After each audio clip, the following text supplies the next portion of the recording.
Est-ce que tu peux nous raconter un souvenir d'enfance qui t'aurait marqué?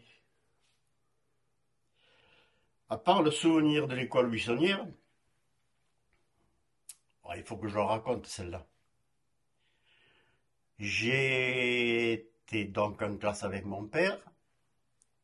Le matin, devoir de mathématiques, problème, avec ces fameux problèmes avec les robinets qui coulent et pendant que le réservoir se vide, etc.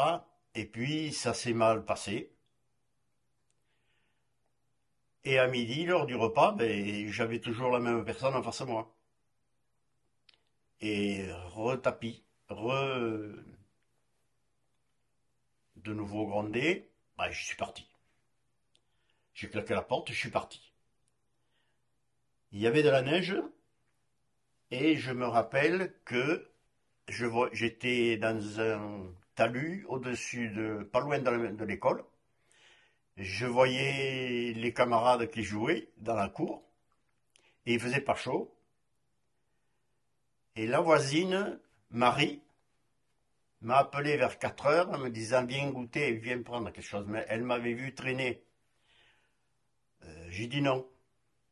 Et je suis resté donc jusqu'à la fin de la classe, autour du village et autour de l'école principalement, parce qu'il me manquait les copains.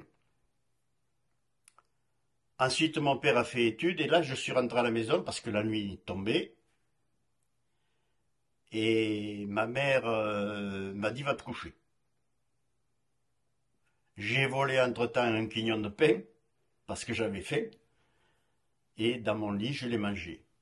Je l'ai même vomi.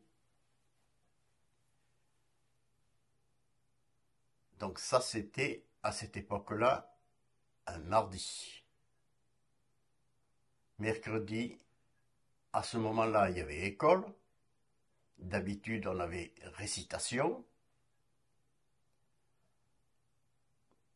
Aujourd'hui, il y aura morale. Viens un peu ici, toi. Donc, j'ai eu droit à tout le cérémonial devant mes camarades.